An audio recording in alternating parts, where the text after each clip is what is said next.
Welcome everyone to our college and career panel.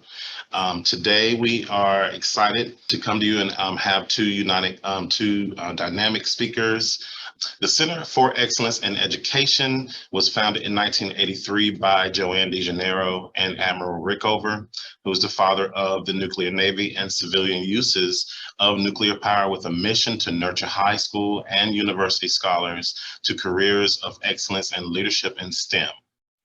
We have 4 programs for teachers and students. We have our Research Science Institute, and we have our USA Bio-Olympiad. We have our Teacher Enrichment Program, and our newest program that we have for students is our STEM Lyceums program. Today, we're going to be hearing from Brian Bucklew, who is a student program advisor with the Eastern West Virginia University, and with Andrew Meyers, Geographic Information System Supervisor, Data Integrity with Equitrans Midstream. And without further ado, we're going to hear from Brian with the Eastern West Virginia University. Thank you, Travis. Thanks for having me here. I'm very glad to be here. I definitely enjoyed the subject of education, otherwise I wouldn't be in the line of work I'm in. Very passionate about it, very passionate about helping others, helping students most of all. And I'm gonna do this presentation with one student in mind, and it's probably the best subject that I've ever spoken about, and that's myself. So we titled this The Journey, and what's this got to do with STEM? Well, my first steps are the foundation of my life. So I grew up until I was 15 in Silver Spring, Maryland, and ended up in rural West Virginia, which is a very, very small town, 1 street, 2 stoplights. Actually, we just had a 3rd installed maybe 10 years ago. So, you know, it's a very small town, but I did have that foundation in Silver Spring where I learned to interact with folks that come from every background that you can possibly imagine. I had friends that came from countries that I had never even heard of.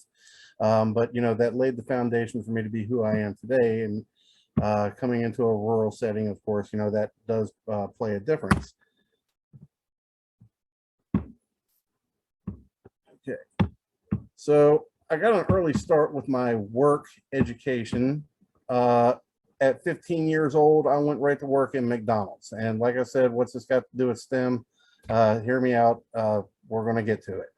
I started at McDonald's, and I worked there for about 5 years, doing a little bit of everything there. And then I also worked right in my junior and senior years in high school as a CNA at a nursing home, which is an incredibly difficult experience, especially when you work with people that you see every day, and then, you know, you go in one day and somebody's not there. It does kind of weigh on you after a while. So I discovered that the health field was not really something I would mentally be able to do, but I did do a little bit of everything else. I worked in a lumber yard. I worked as a personal trainer. I built a house and ran plumbing. I've worked security also.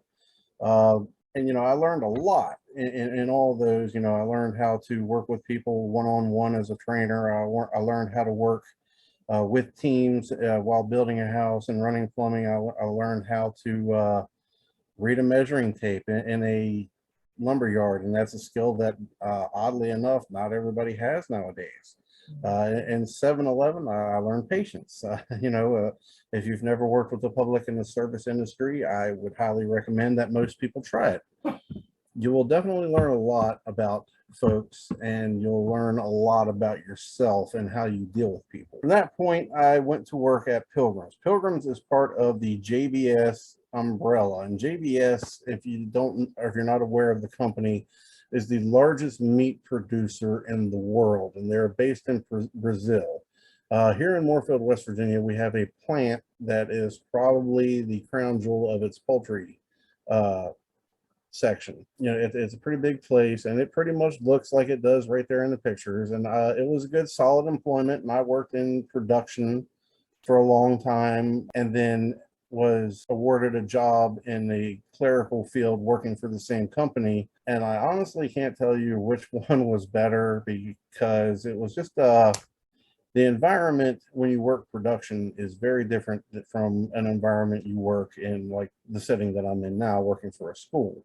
That's not to say that it's bad, it's just very different. But I did learn an awful lot there, including how to work with people. I mean, anything and everything that I've had to do as a job is working with people. And that, basically, isn't that pretty much what we do whenever we do have a job?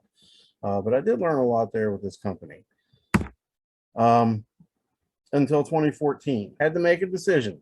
My job was downsized, and I wasn't sure what I was going to do at 35 years old. So I had to think about it and think about it. And then I discovered all of the grants and financial aid and all the opportunities that I can get just by going back to school and getting an education. And I had originally gone to school to be a teacher. And I did get to that goal, but I ended up taking a different path. I started off with an elementary education program and then moved to an English degree, which is in technical writing. And now, lucky me, I get to teach the technical writing to students that come to Eastern, which, honestly, for somebody that's a talker like myself, it's perfect. I get to stand up there and tell people stories and lessons and things like that, and they have to sit there and listen to me. It doesn't get any better than that. But I decided to go back to school at 35 years old. So that was taking another shot at college, because I went to school right out of high school at Potomac State College, and I partied way too much. I think I majored in drinking and minored in sleeping all day.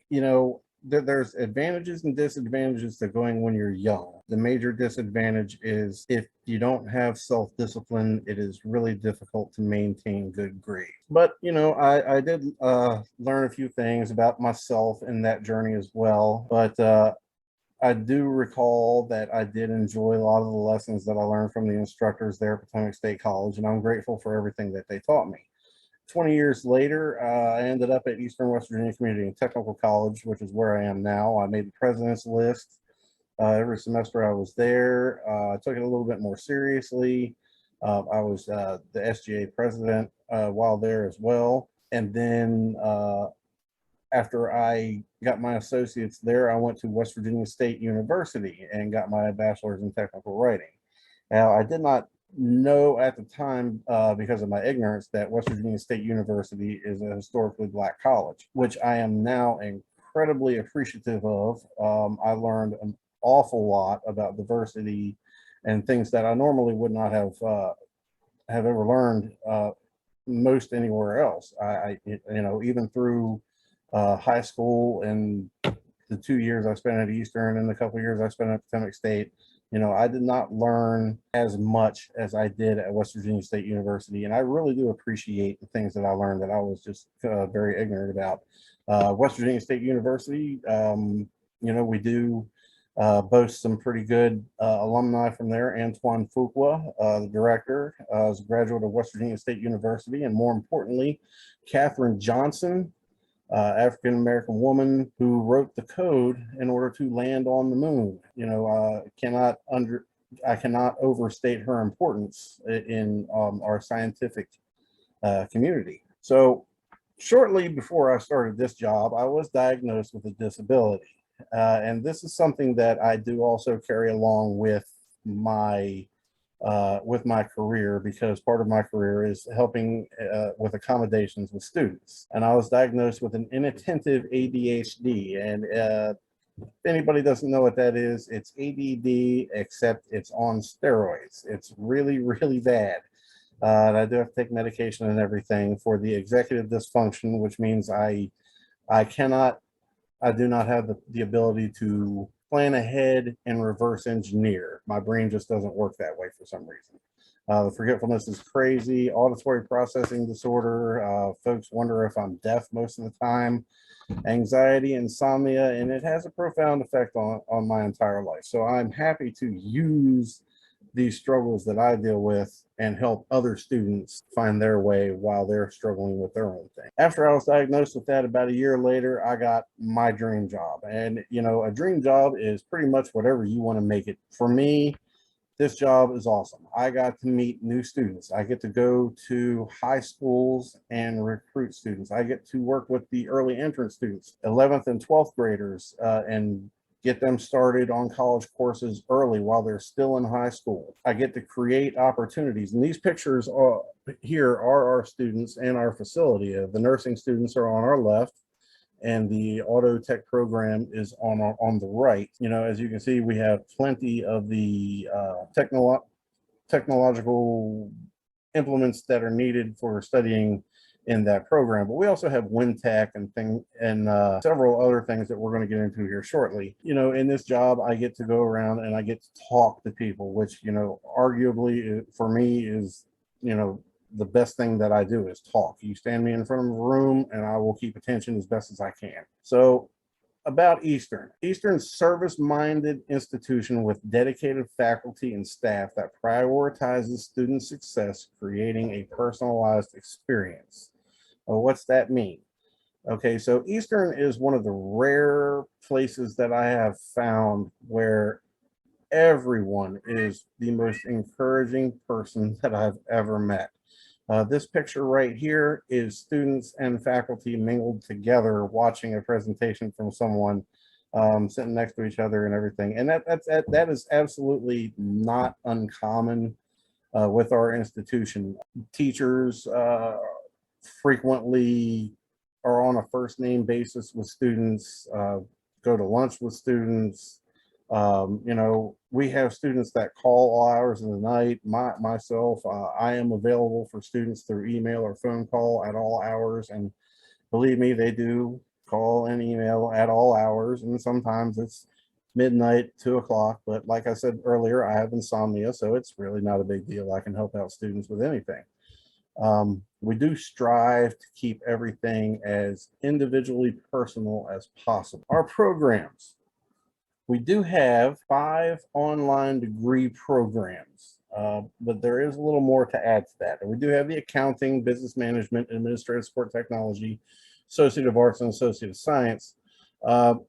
We do have several programs that are sort of 2+2 programs or cooperative programs through other schools. An early education The early education program begins at Eastern. You work 2 years through that and you transfer to another school, but everything can still be done on our campus. And that's really a pretty good selling point for our school, is we are able to provide students a 4-year degree at a 2-year institution.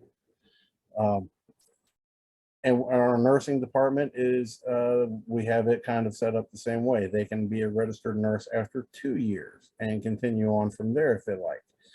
Now, the nursing program at our school, we are very proud of it, and our students and faculty are proud to have been there.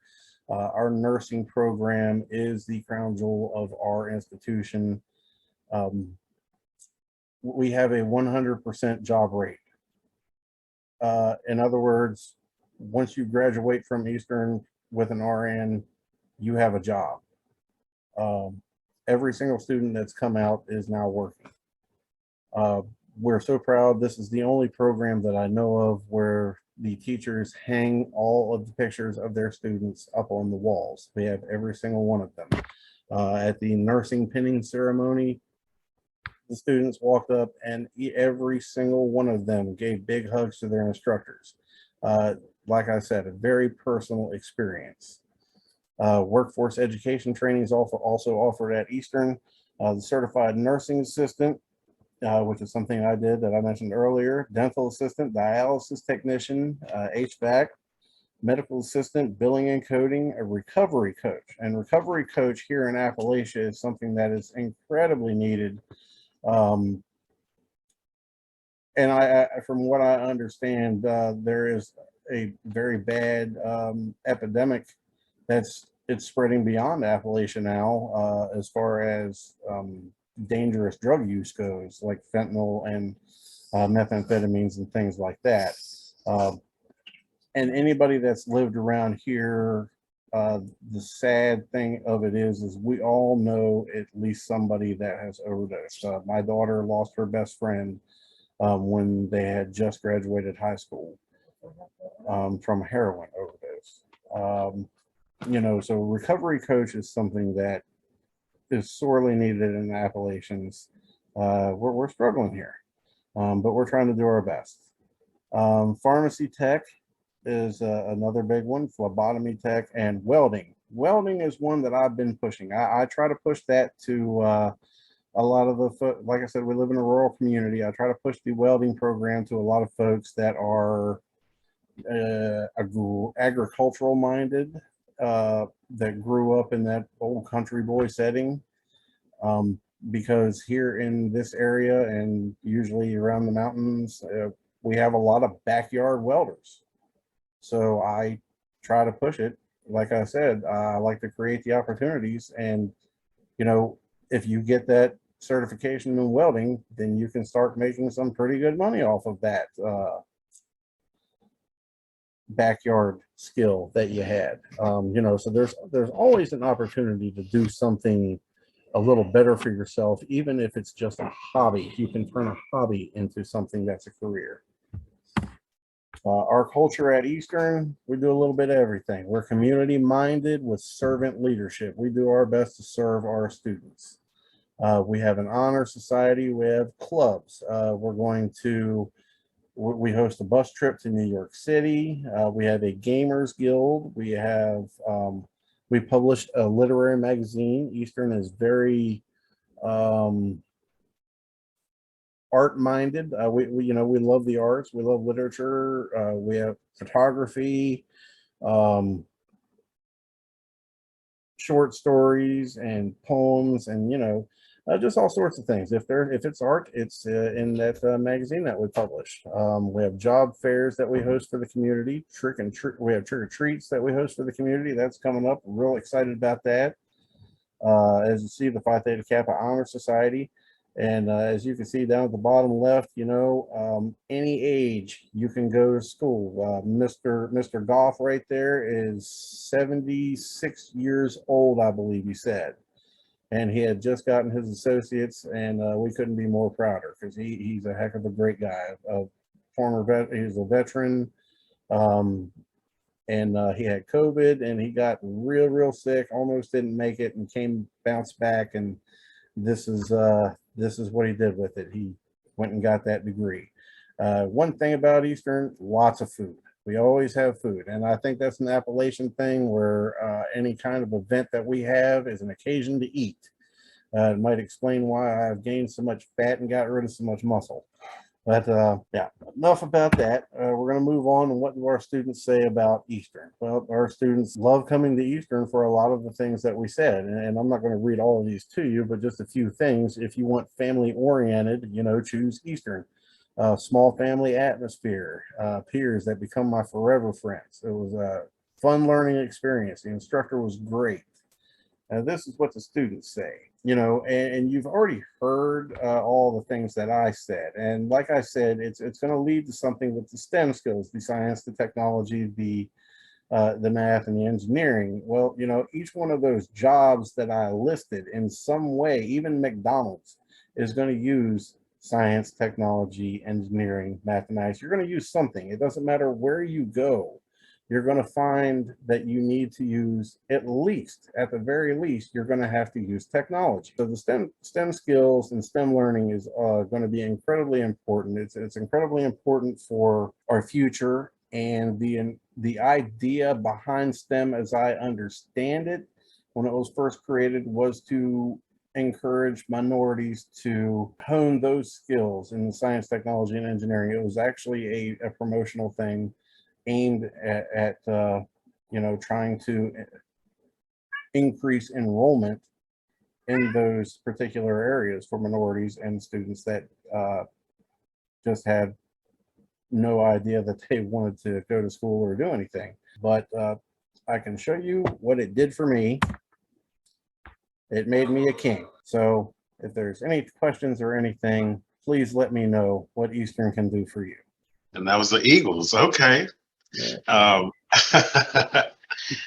right. And again, we'll have our questions at the end, but wow, thank you for sharing a lot of unique programs you guys offer in the community there. Right. And definitely looking to add more and more every day.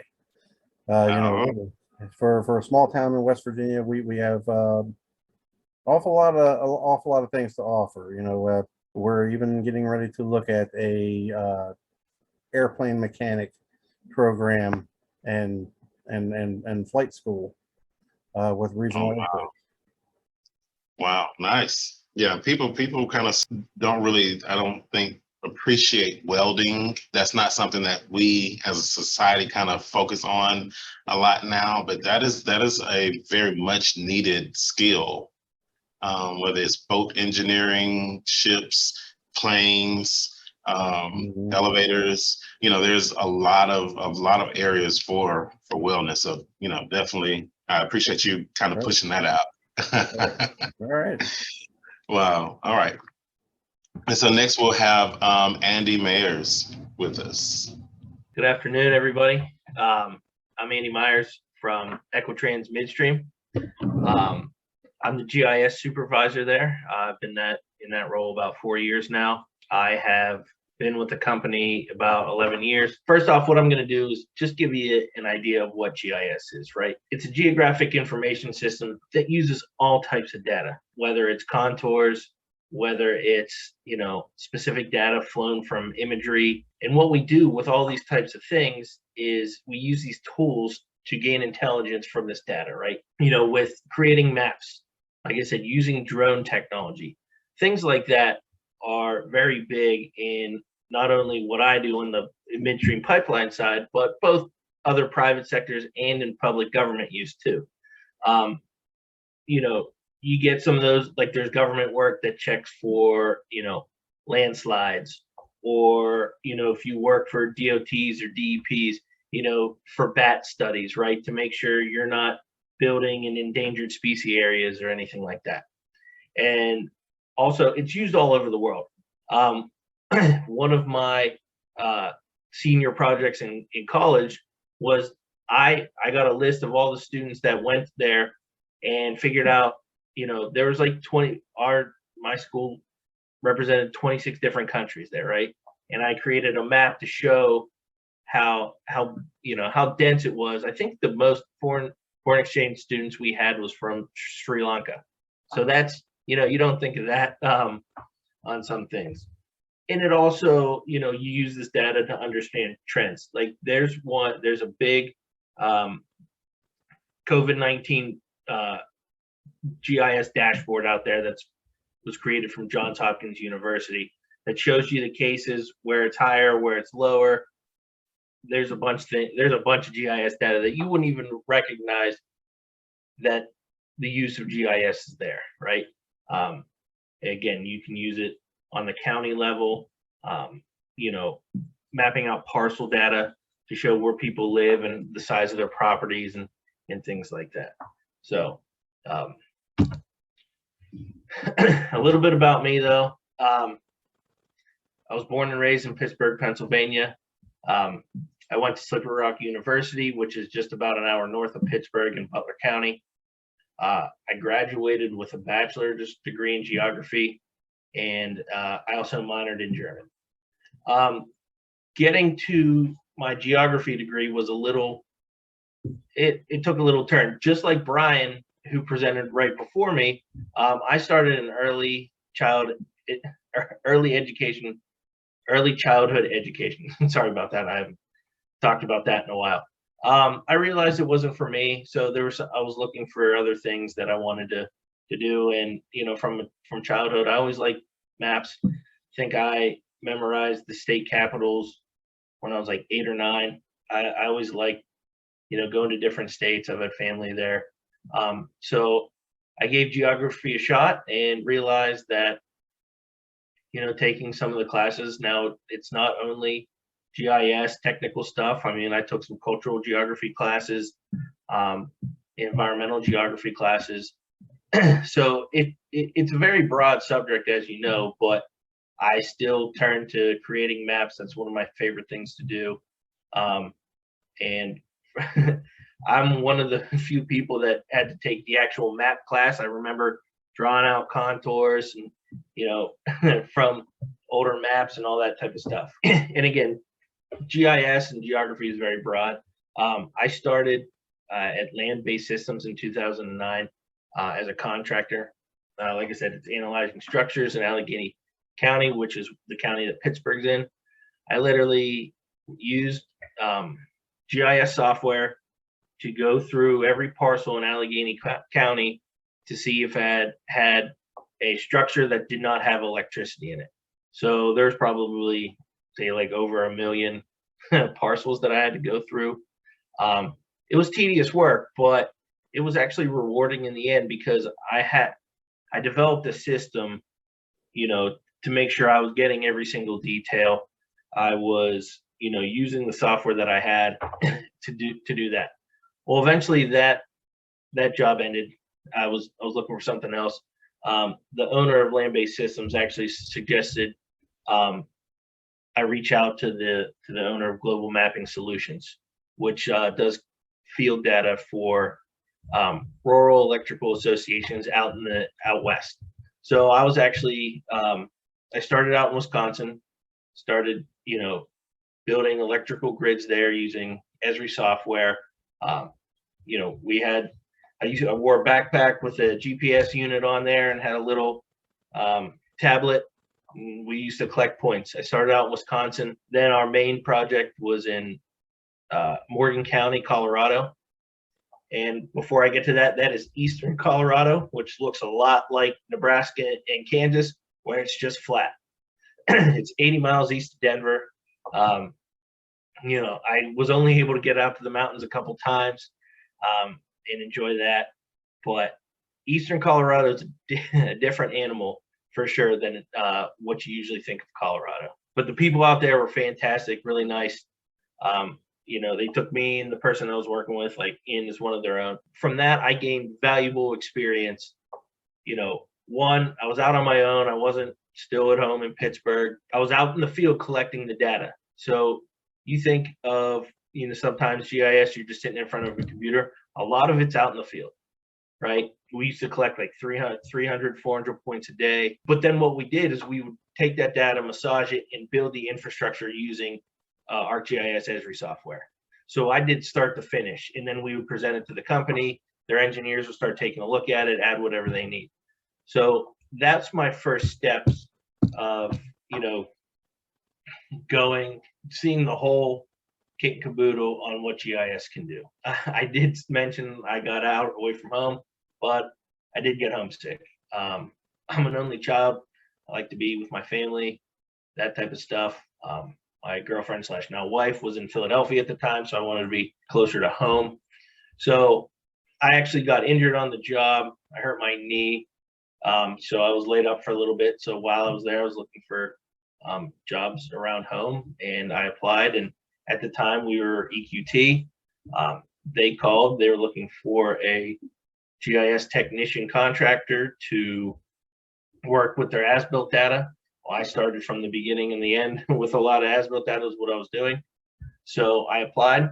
I took the interview out there, and in a couple of weeks I was headed back home. So ever since 2011, I've been with EQT and Equitrans Midstream on the pipeline side of things, and I've had various positions there. I said I did a lot of the as-built mapping.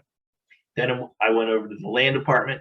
The land department, we do a lot with acquisition and routing the pipelines. So a lot with that was, I'd work with the land agent. I'd get the data from our routers or construction team. I'd add that into the GIS. Then what we would do is we'd make exhibit plat maps, or we call them exhibits, or map, that show the landowner's property and where the pipeline was going.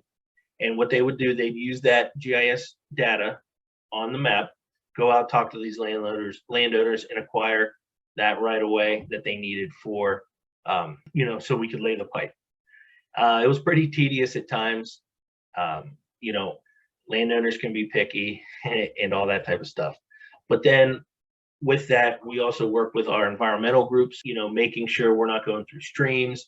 any wetlands, like I mentioned before, any endangered species, anything like that. But like I said, we did that. And then I worked my way up to supervisor, GIS supervisor in the land department, still doing the same thing, but I had a team underneath me. And then eventually where we are today, I now am the supervisor of the entire GIS team. I'll get to that here right now. About a little bit about Equitrans. We strive to be the premier midstream pipeline service company in the United States. Appalachia is a big basin for natural gas, as we know. We all know about the boom that happened a few years back, but we're still continuing. We have a lot of gas we still have, and it needs to go somewhere. We have over 3,000 miles of transmission, which is the huge pipelines that takes it, across states, gathering our little systems that it's not as much flow of gas. It goes down, but then it goes to domestic meters and stuff like that. And then that's where your, Columbia Gases, those type of smaller companies, Columbia is not a smaller one, but they do the domestic downstream stuff that go to homes and stuff like that. So Equitrans Midstream moves all that gas to get to your home. We're just in the middle of it, taking it from the driller to the domestic partner. Compressor sites, those are the big part. Those are the big areas that we have all the equipment, valves that make sure that we pump the gas and flow it to you. As you can see, they're building one right here in this picture. As you can see, there's a bunch of pipeline there and a lot goes into it. There's that stack right there to make sure everything's safe. And that's what I will say is our goal is to be as safe as possible. We have a program called ZIP, Zero is Possible, to making sure everything is safe, to make sure everybody in the company gets home, to their families or whoever at a nightly basis. So that's one of the biggest things Equitrans Midstream strives for, is safety. But back to some of the GIS stuff. There's 10 members, including myself. I have 5 analysts and 4 contractors. We work with various departments on analytics. We do all of the editing in the company on GIS data. We get it from routing, environmental, our operations team. They're out in the field collecting. Anybody knows of the GIS team and what we do. There are some of our members that focus on certain areas. Like I have 5 people that still work with the land department. I have 2 people in our operations, so they get any valve changes, anything like that, to our existing assets, any changes, they make sure that's in there properly, so the GIS is a source of record. And then I have 2 people in our compliance integrity that work with that group as well. That group is very important, that we track all of our high consequence and mid consequence areas. Again, safety is a big thing, so we need to make sure if there's any anomalies on the pipe or anything like that, that it's taken care of quickly and safely, so we don't have any issues going forward. They also do a lot of our as-built data. When there's a new pipeline that goes in the ground, we have vendors that collect that data using our schema, which is like a copy of our database, attribute that, they put that in there and send that off to groups so they can check it off and use that. So those are, that's what my team does. I can go even deeper on that, but for the sake of time. But one thing, let me get to this next one. The GIS industry at a quick glance. The biggest software provider in the GIS world is Esri. They have this big user conference every year. The software that we purchase is Esri software. It's called ArcGIS. There's ArcGIS Desktop, and then there's ArcGIS Pro. We use both types of software on our team. As I mentioned, they're the leader in GIS technology. They had a big user conference every year, and just for some scope, myself and 3 others from Equitrans went this year. There was around 15,000 in-person attendees. This was the picture behind you there is the symposium or the plenary at the beginning, and it was, no one's really talking yet, but when it was in there, it was packed. It was standing room only. Over 16,000 digital attendees. You could do it digitally and check out what it had to offer. Again, all around the world, like I mentioned, 142 countries, and there was things I couldn't even imagine what you could do with over 200 technical workshops and almost 200 user presentations. And one thing that I really like working with is parcel data. Obviously, using in the land department, we sometimes have to adjust that, update landowner information, and that's one of my favorite things to do. There was a couple things on parcels at the user, and I went to every single one. It was a blast. That's my, like I said, that's my little GIS niche. I guess I like to call it. But we've also shown growth over the past few years. Like I said, I think there's maybe around 500 people that work for Equitrans Midstream. I've got nine direct reports. That's a lot. When I started, it was me and 2 other guys in the land department. I have 5 people now working just in land and all over the place. And if I could have more, I wish I could, right? But not only in the pipeline industry, there's, one of my contractors that just started, she worked for Uber, so self-driving cars.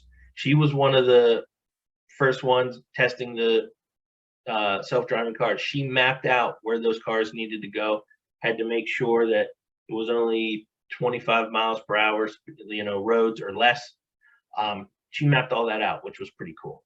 And a big thing is drone technology, right? One of my team members, he has his drone license, and he was flying right away as a pipeliner certain valve sets in case for operations to go out there and check things. He was able to look at that and bring that data in and analyze it that way. And one that I have down there, which was even a surprise to me, was real estate. So obviously with parcel data, right, that's ever changing. Boundary lines are always changing. There's growth all over the place, right? There's a couple new plans that have been built recently near my house, right? People they got to map that out nowadays, right? So using GIS technology, you're able to map that out.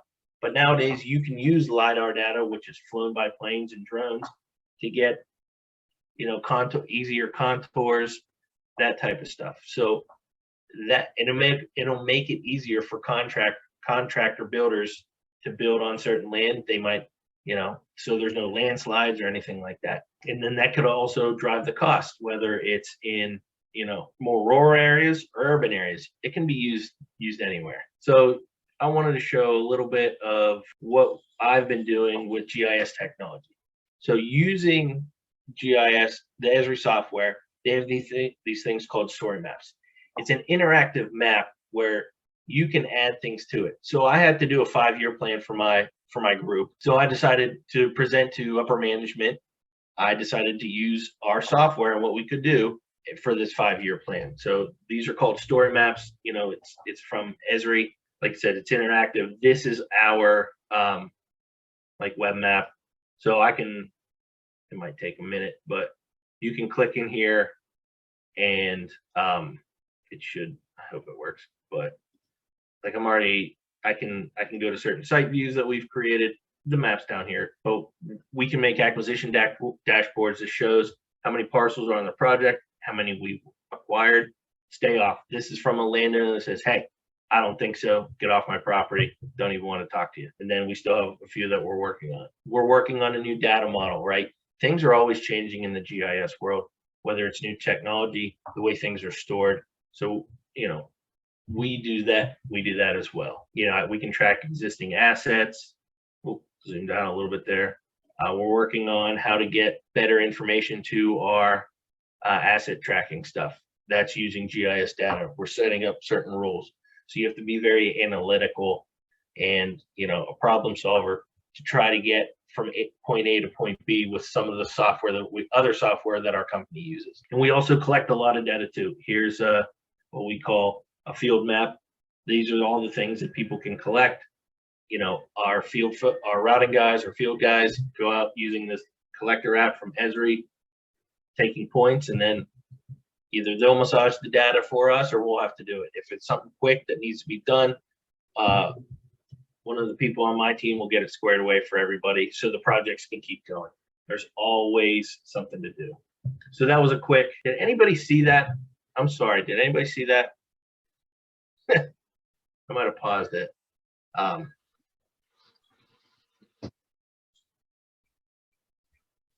I apologize for that.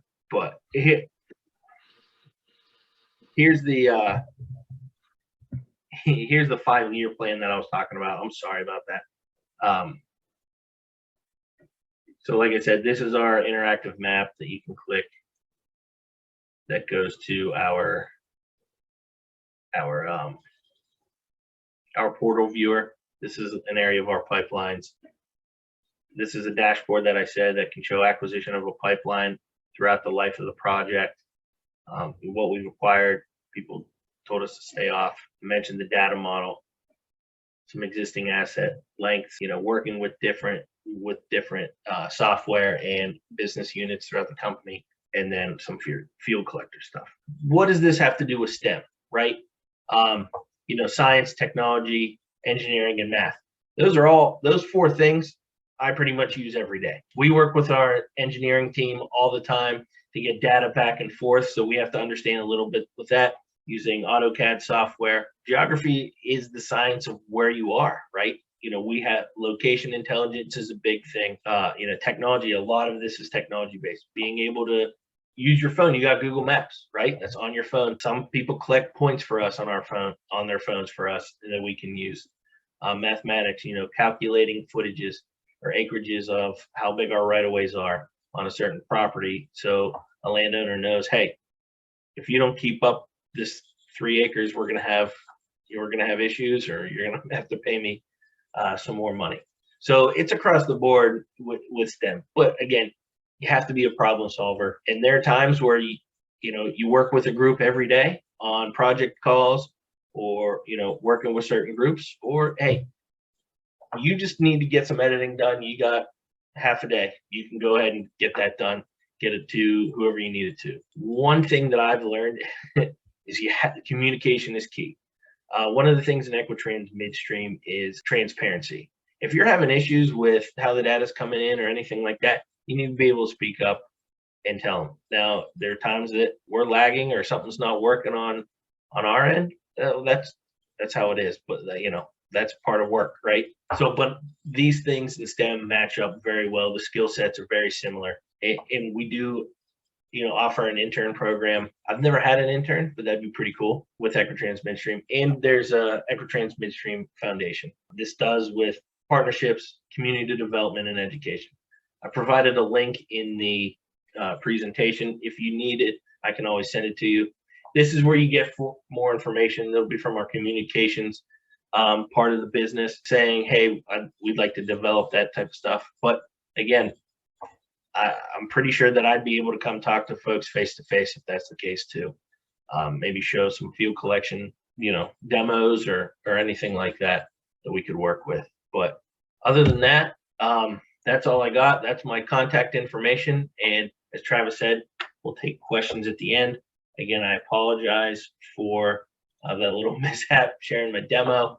But anything you need from me, GIS wise, or any questions, feel free to let me know. Thank you so much to both of you. And that was totally fine, Andy. We were able to follow along.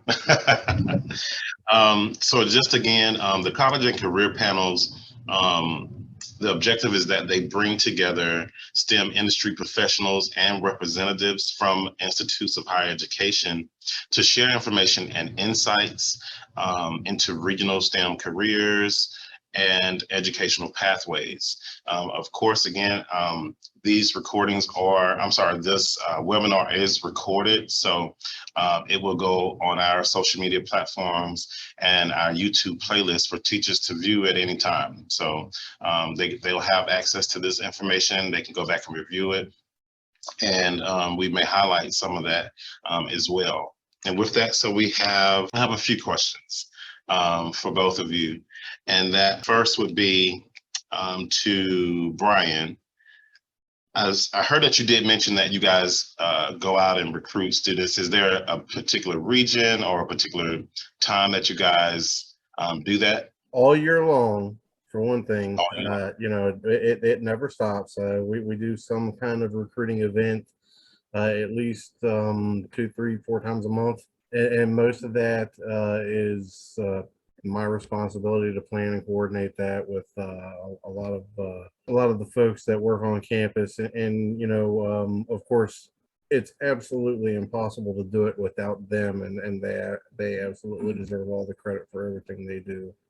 We started by beginning to serve the 6 counties surrounding us, but we're starting to move more and more of our classes to online. So that kind of gives us an opportunity to expand, so now we're kind of going and knocking on doors in counties all the way across the state now. And we just really started to realize how powerful that can be. This year, normally we have about 350 students enroll, and I think we had about 550 this semester. So, we're doing all right now. We're open to anybody. And the good thing about Eastern is we do have the most affordable rates in the state. And that means for anybody that wants to attend Eastern that lives in West Virginia, that's the most affordable college you're going to get in the country. Wow, that's amazing.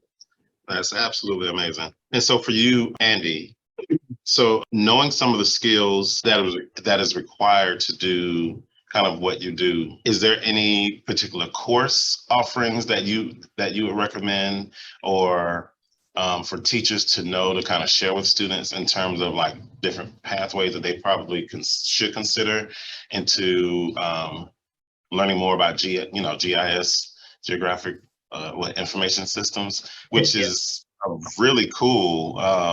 We spoke with a guy before at Google, and I believe they use some of this technology again for the self-driving cars that they're kind of prototyping out there. So any ideas on or suggestions, recommendations you have?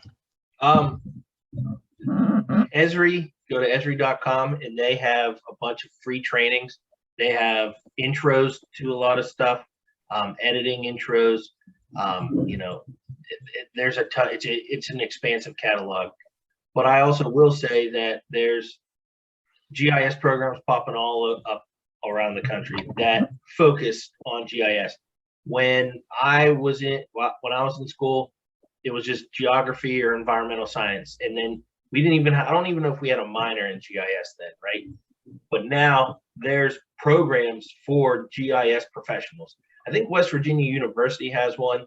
I know there are GIS courses that you could take at the Community College of Allegheny County out here in Pittsburgh.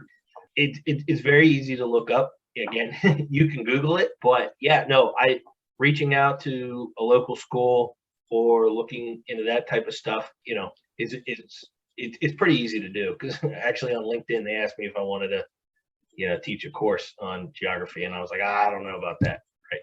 But wow. But no, I mean, it's out there. What Brian said for welding, that perked my ears up. We have welders out on pipelines, and in the GIS, I can bring up all the welds that we have, right? We track that in the GIS to see, who did it, what company did it, if it was a contractor, those types of things. And so we work with all different parts of the company. So I think that's something that, we can take, you take into consideration when, looking into GIS. Now, again, it's pretty easy to look up, but I know, especially in this area, Eastern Ohio, West Virginia, Southwestern PA, that those programs are starting to pop up. Okay. Let's see. And so for you, Andy, I'm sorry. So for you, Brian, again, I like how you were, saying that you try to push different opportunities out into the communities, and that you share that you do often, 2, 3, 4 times a month. Is there anything you would like to share in terms of admissions, or anything that teachers should know that they would, may want to share with their students in terms of kind of that process? As far as admissions go, it's just a application process. You can go to www.easternwv.edu. The one for the nursing cohort is a little bit more extensive. I think it's about a 14-page application. And then from there, we have orientation options, whether it be virtual or live. The live ones are great. I got to plug that because I'm the one that gets to do the talking. So anytime I get people there in front of me, like I said, I'm going to take that advantage. See, from there, we help you order the books. I mean, we do everything all in one day. Once you come if you come to campus for the orientation, we'll feed you. We'll help you get the books that you need. Most of our classes have moved to OER now, so we don't even require textbooks, which that's another great savings for students. And that is just amazing. That's an amazing opportunity to take you through and meet your instructors. And, you know, usually your advisor is your instructor. So you get to meet everybody that you're going to be working with for the next couple of years. And, you know, that's about the gist of it. Okay. And did you guys, I want to say, I think I heard you mention that there were maybe some like dual credits or dual enrollment, can students earn credits while they're in high school? Are there any programs like that? Oh, yes, absolutely. Yeah. So I'm also the early entrance coordinator for the high schools, and we do offer the dual credit enrollment, which means juniors and seniors can take their, let's say, for example, English 101 in the fall and English 102 in the spring, and it counts as a full high school credit for English, and you get 6 credits out of it for college. You know, that's a pretty big deal. You know, you only have to take one class to get both those credits. Yeah, we offer that. All right, and our last questions for you, Andy. So as you kind of mentioned that when you were in school, there were very little information on GIS, and so over time it has kind of picked up. Where do you see it going in the future? Because I mean, that's pretty fascinating, the technology behind it, especially with drones, self-driving cars, and the real estate is very interesting one too. Never would have like I mentioned, that one piqued my interest. I think it's only going to go up from here, to be honest with you. Seeing some of the things that I saw at that user conference that stood out to me, I mean, it's crazy, and you're able to, again, take a lot. You can go so many different ways, right? Mm-hmm. Public and private sectors, right? Obviously, I'm in the private sector, but again, we work with environmental firms, and you know, they do a lot of stuff. I know one of my friends' siblings, she works for like a county in Eastern PA, right? And she does the GIS work there for like just the environmental on it. I know it's a pretty big county, but she does a lot of the, you know, making sure things are safe. She maps out community parks, you know, things like that, you know, sometimes, and it's a lot easier with the technology nowadays, right? The technology keeps getting better. One of the presenters at the user conference, he worked for National Geographic, right? He tracked migration of wolves in, I want to say, Wyoming and southern Canada. Can't remember the province, but like just in things like that. He's like, hey, I was able to build this map. He used a story map that I showed as my, you know, in my demo to show where, you know, they collected data, they found some dens, they took points with that. Again, it's going to be all over the place, and I think it's only going to grow. Again, self-driving cars is a big one. When, like I said, one of my contractors said that, I think I asked like 5 more questions, right? Like, 'cause it's cool. Like, it's right down the road for me that we're doing that. And it was really cool to see some of that and how it's going. And like I mentioned, real estate, like mapping out boundaries, you know, making sure that the land is buildable using, you know, the technology and the data that we have nowadays. You know, one can make things safer. You know, obviously, if you build on a hill, you got to cut into the hill, you know, make sure it's not going to slide out from under you. We have, I think I lost my video, but trying to stay here. Here we go. Sorry about that. But, you know, again, it's safety. Safety is a big thing, right? I saw something the other day. Fire departments are using it, right, to try to get faster routes, you know, where they're more susceptible for fires in that area. Wildfires are a big thing, but I'm just saying locally in urban areas too, right? Older buildings that could be, don't have the right, they haven't been checked in a long time, right? So you imagine an old empty office building that's from the 1950s, right? They probably don't have the safety things in check. So then they can track where that might be, right? Using the new GIS technology. So that was a pretty long-winded answer, but Well, that's good. and that's what makes me excited. Like I said, I like parcel data. I'm gonna start looking into that real estate stuff. I have a couple friends that are, sell real estate. Hey, I'll map it out for you, right? So it's that type of stuff that, got hooked me on creating maps and making them look presentable so people can use them. But now with the technology that it's all over the place. Right.